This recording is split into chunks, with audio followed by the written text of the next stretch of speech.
Chapter 17, Examples for Business Finance. In Chapter 17, we talk more about those current asset and current liabilities management, so cash management, inventory management, accounts receivable management, that are extended conversations from Chapter 16.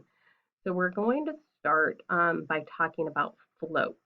So we have disbursement float and collection float. And remember, float is the difference between your book balance and your bank account balance. Well, deposits are in transit and you're waiting for them to be processed. So we have $85,000 in our bank and we write a check for $21,600. So this says, does this create a disbursement float or a collection float? Because we wrote the check and it's an outflow, that is a disbursement float. So we need to know what is our available balance and what is our book balance. Well, our available balance, according to the bank, is the amount that is on deposit until they receive that check. They're going to still say that our available balance is $85,000. However, our book balance, we've recorded the fact that the check has been written, is the available balance minus the check amount. So we have a $21,600 difference between our book balance and our bank balance until that check clears our bank account. The number of days that takes is part of our cash flow. Here's another example looking at float, except we're going to look at we've both written a check and deposited a check. So the written check is our disbursement float. The deposited check is collection float. And we want to know then what is our net float. So what is the difference between the amount we're waiting to be recorded for disbursement, the amount we're waiting to be recorded for the written check, and then what's the net float. So our disbursement float is the amount that we wrote the check for.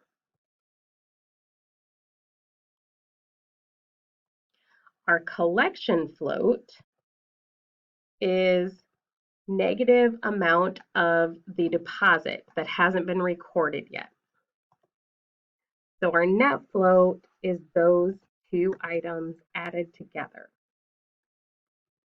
So the difference between the check we wrote and the check we deposited is $600. Now we're going to look at an example of the average daily float for a corporation. So this corporation receives around 100 checks a month, totaling $57,400 as payment for various things. So assuming 30 days in a month, we want to know what their average daily float is. So our average daily receipts is the value of checks divided by the days in our month.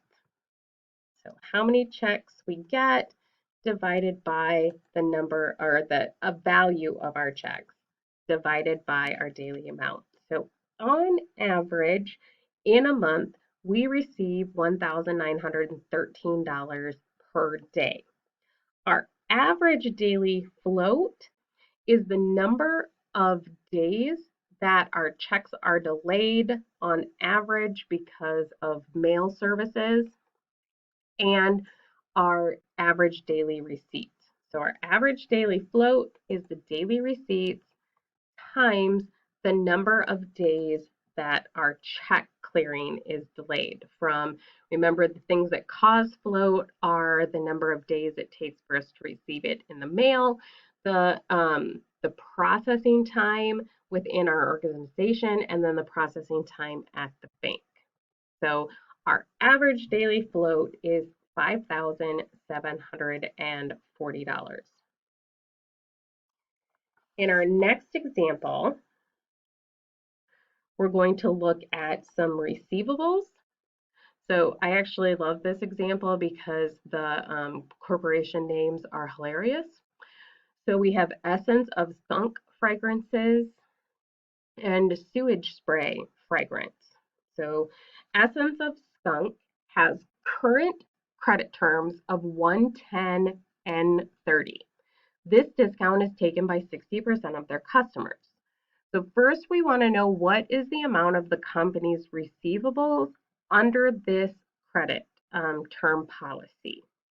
And then we want to look at what would happen if we change our credit policy to compete with sewage spray.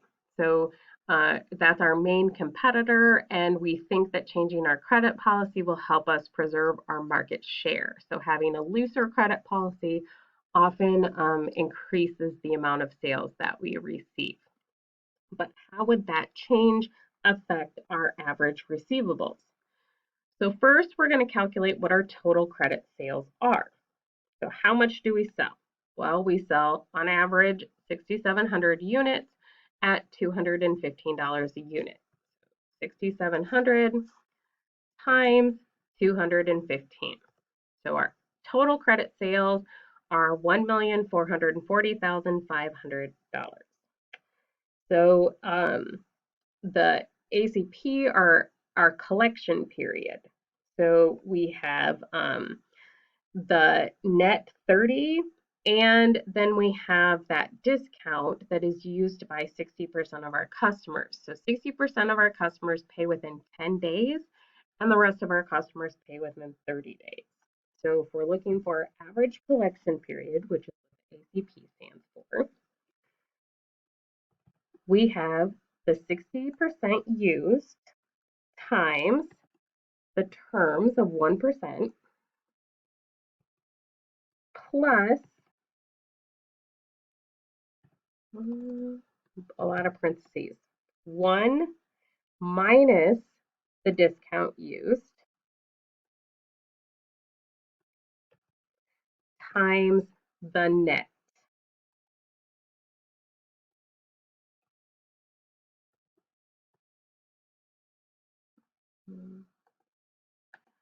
Yeah, that's what I thought. This is, or redo our entire, no, I want to fix, I want to change this to G or F6. There we go. So our average collection period is 18 days. That gives us a receivables turnover of 365 divided by our average collection period. Gives us a receivables turnover of total credit sales divided by our receivables turnover gives us our average receivables. If we increase, so now we have our average receivables. If we increase our credit sales, so increase our policy, make it more lenient, that is going to, if we increase our cash discount, more customers are going to pay sooner. So if we do it 310 net 30, and 60% of our customers already take advantage of the 110 net 30, more of our customers are going to take advantage of that early payment discount. Then that will decline our average collection period. And if our average collection period declines, our receivables turnover increases, which then decreases the amount in our average receivables. And our next example is looking at what the average investment receipt in accounts receivables is shown on the balance sheet given our annual sales and our collection period. So very similar to things that we did at the end of chapter 16 and what we just did in our last example. So we rearrange those receivables collections. So our receivable turnover is 365 divided by the collection period. So we have a receivables turnover of 10.735 because we know that the receivables turnover is annual sales divided by average receivables. We can rearrange that equation. If we take annual sales divided by our receivables turnover, that it gives us our average receivables.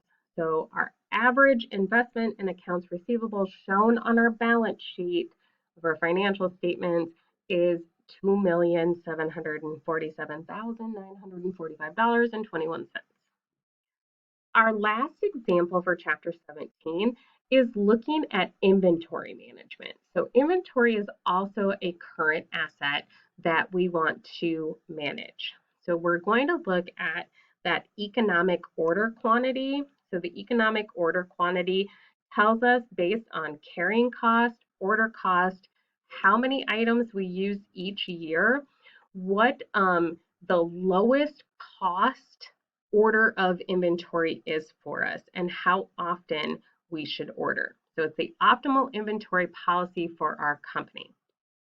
So we start with how many phasers we have in stock. So we're a Trecktronics store. We sell 735 phasers every month. The carrying cost per phaser is $26 per year, and the fixed order cost is $365. So what is our total carrying cost?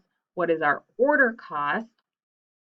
The restocking cost, should we increase or decrease our order size? So first we're going to start with the carrying cost.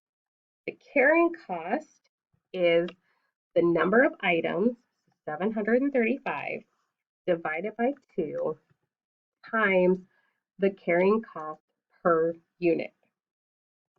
So our carrying cost is $9,555 for the year.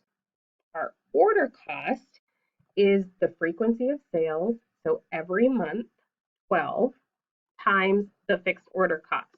So 12 orders a year with a fixed order cost of $365.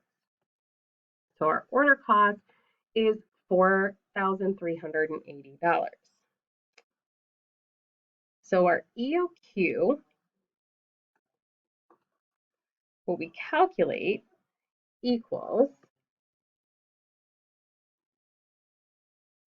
2 times the frequency of sales times the number used times the fixed order cost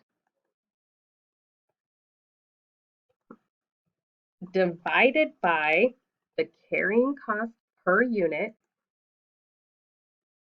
and then that entire amount to the power of 1/2, because it's actually the square root of 2 times the frequency times the number used times the fixed order cost divided by the carrying cost. So we get an EOQ of 497.63. So that means the economic order quantity is that every time we place an order, we should order 498 units. That tells us that at our current frequency of sales, so we take the number of items we sell every month times, we need a parentheses, times the frequency of sales, so 12 a month. We go through 735 items 12 times a year, divided by our economic order quantity of 498 units, tells us that we need to place 17.72 orders a year or 18 orders a year in order to reduce the amount of cost of carrying inventory. And that is chapter 17.